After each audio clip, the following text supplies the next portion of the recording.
저 오늘 여러분들과 함께 은혜를 나눌 말씀은 욥기서에 있는 말씀을 통해서 온전함을 굳게 지키라라는 제목으로 여러분과 함께 은혜를 나누고자 합니다.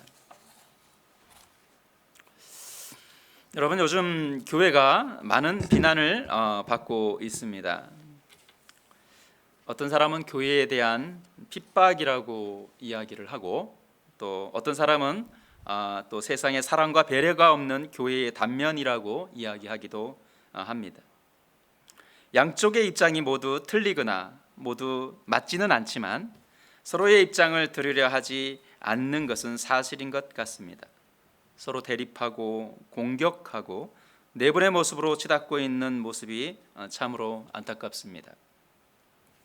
우리가 드리는 예배가 생명처럼 소중하다면 하나님이 이 세상을 위해 이 땅에 오셨기 때문에 또 전염으로 인해 더 이상 사람들이 불안하지 않게 하는 것도 생명처럼 소중한 일이라고 생각을 합니다.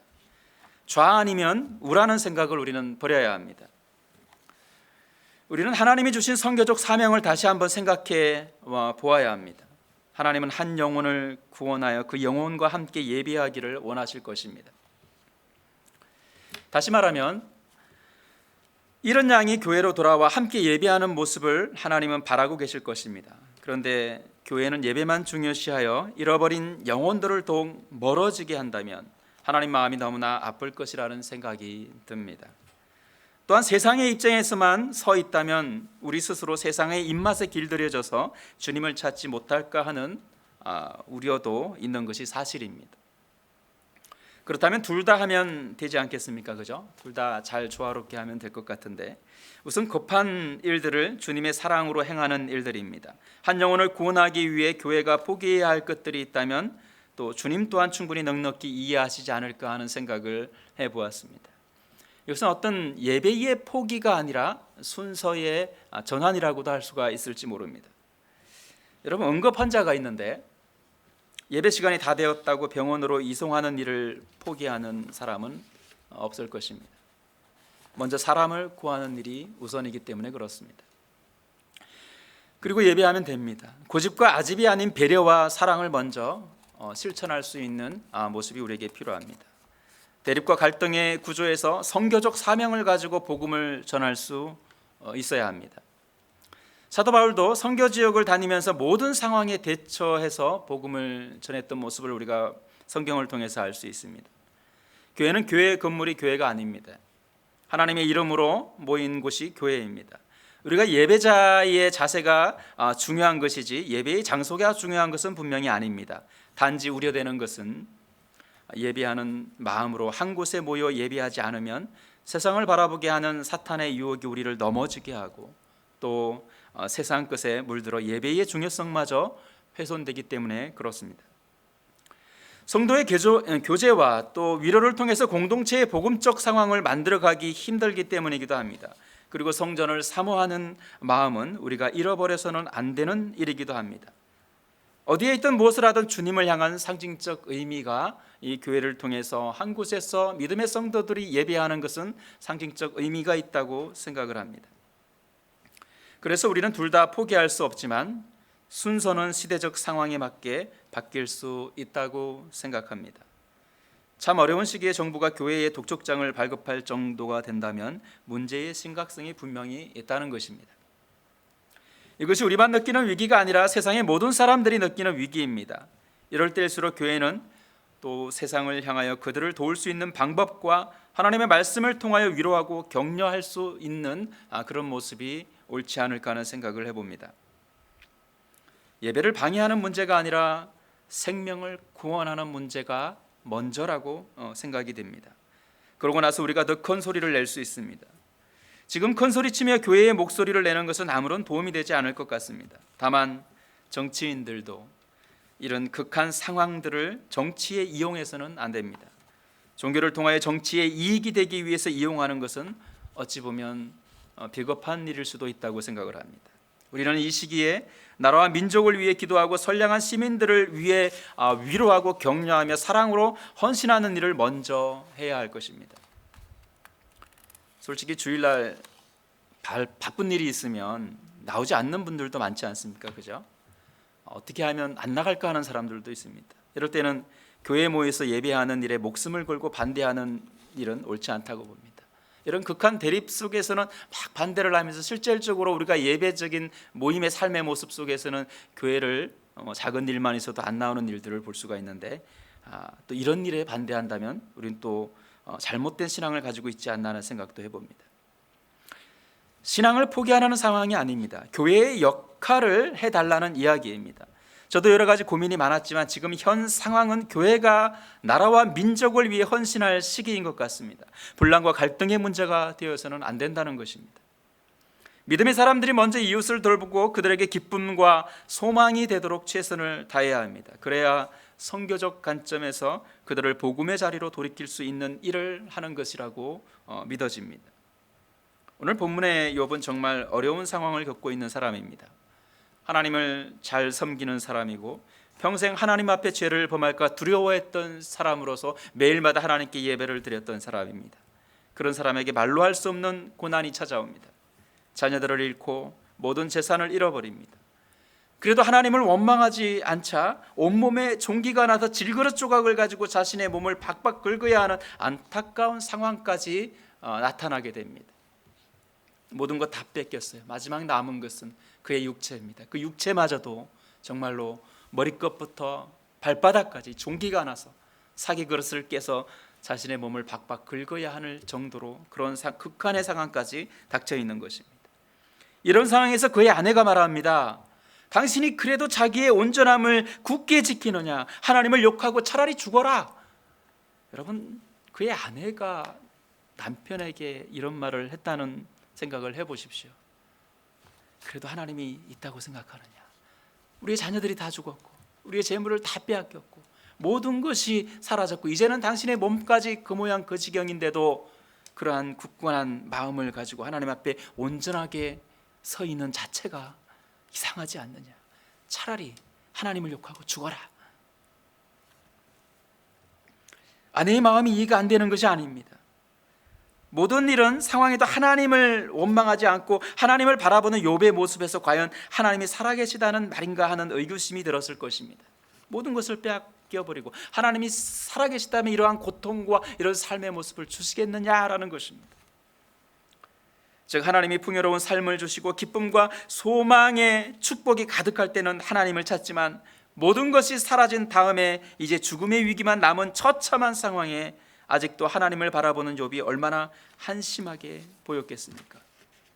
오히려 아내의 말을 꾸짖는 욥의 모습을 한번 보십시오. 그대의 말이 한 어리석은 여자의 말 같도다. 우리가 하나님께 복을 받았은즉 화도 받지 아니하겠느냐. 욥의 말이 이렇게 말을 합니다. 생사화복이 주님의 주권 아래 있다는 것입니다. 욥의 아내가 이야기했던 온전함을 그는 끝까지 버리지 않았습니다. 온전함이 무엇입니까? 히브리어로 툼마라고 이야기하는데 순전함, 무죄함이라는 뜻을 가지고 있습니다. 어떤 상황에도 그는 하나님을 향한 순전함을 지키고 살았던 사람이 욥입니다. 우리의 위기가 우리의 순전한 신앙을 무너뜨릴 수 없는 것입니다. 그렇다면 이러한 순전한 신앙의 삶은 어떤 환경에서도 버려서도 안 되고 어떤 일이 있어도 또한 변질되어서도 안 됩니다. 하나님이 모든 것을 주관하심을 믿는다면 우리는 신앙의 자리에서 믿음을 지키기 위해 최선을 다해야 합니다. 그 신앙은 교회 안에서뿐만 아니라 세상 속에서도 잊어버려서도 안 됩니다. 우리에게 확고한 신앙의 믿음이 있다면 비대면 예배이든 대면 예배이든 하나님과 함께하는 순간순간이 모두 하나님께 예배하는 자리라는 것입니다. 제가 말하고 싶은 것은 우리의 신앙이 믿음으로 바로 서 있다면 어떤 상황이 닥쳐도 진리에 대한 변함이 없어야 한다는 것입니다. 여러분 지금 예배를 잘 드리고 있습니까? 지금 여러분 교회에 나와 있지 않지만 여러분의 가정에서 또 여러분이 지금 거하고 계신 그곳에서 하나님을 진정으로 예배하고 계십니까? 변질되지 않고 온전하고 순전한 그 마음을 가지고 욥과 같은 마음으로 하나님을 경배하고 있습니까? 우리는 오늘날 세상에 대한 협조를 한다고 해서 우리의 진리가 변하지 않습니다.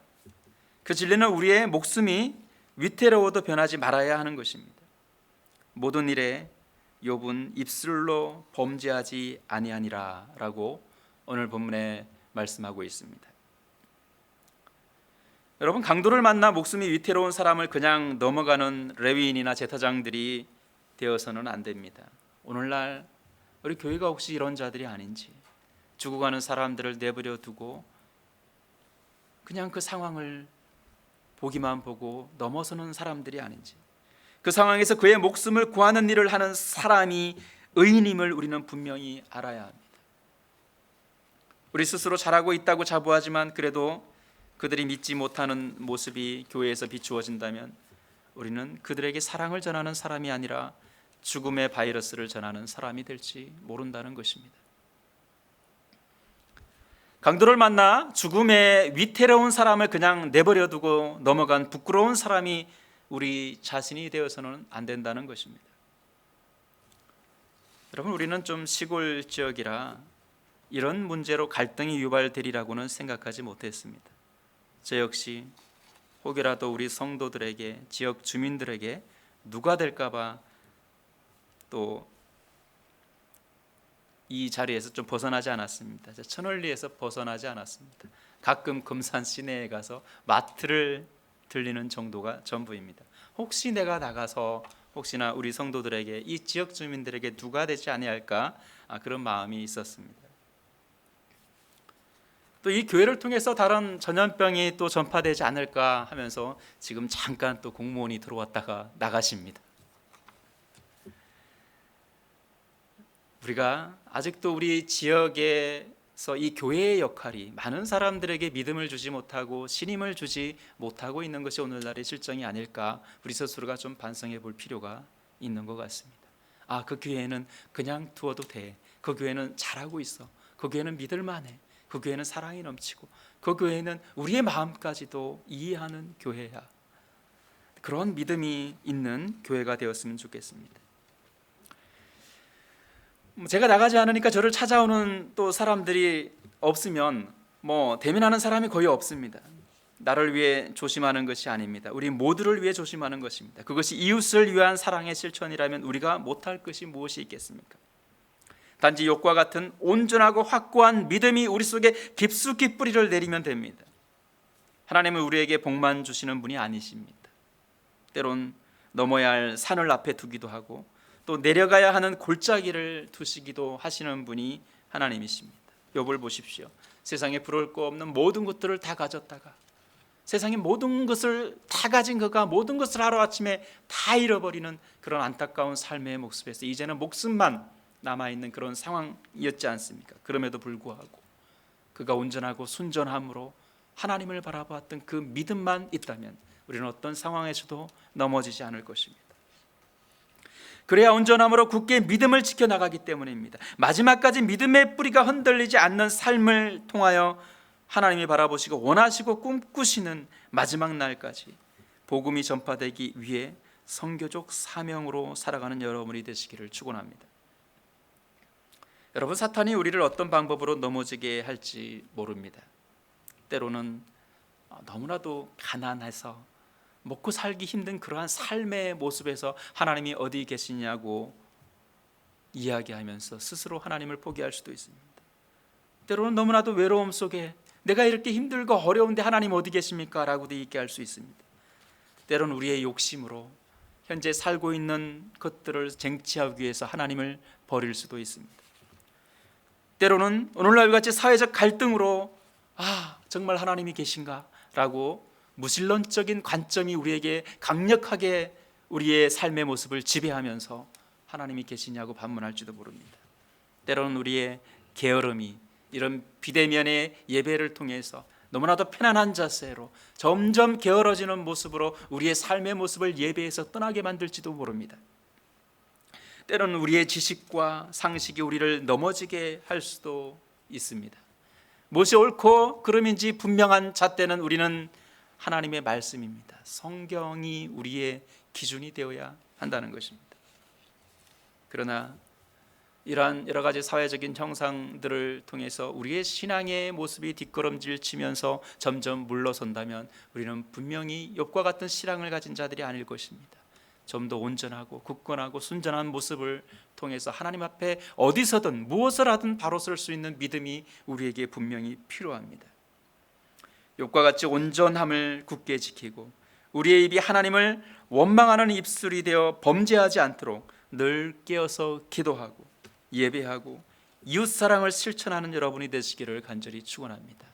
여러분, 우리가 순전함을 통해서 교회도 지키고 또한 이웃의 많은 사람들에게 사랑을 전하면서 죽어가는 그들을 위해서 우리가 해야 하는 일들을 과감하게 실천할 수 있는 그러한 삶을 살아갈 수 있기를 간절히 바랍니다. 기도하겠습니다.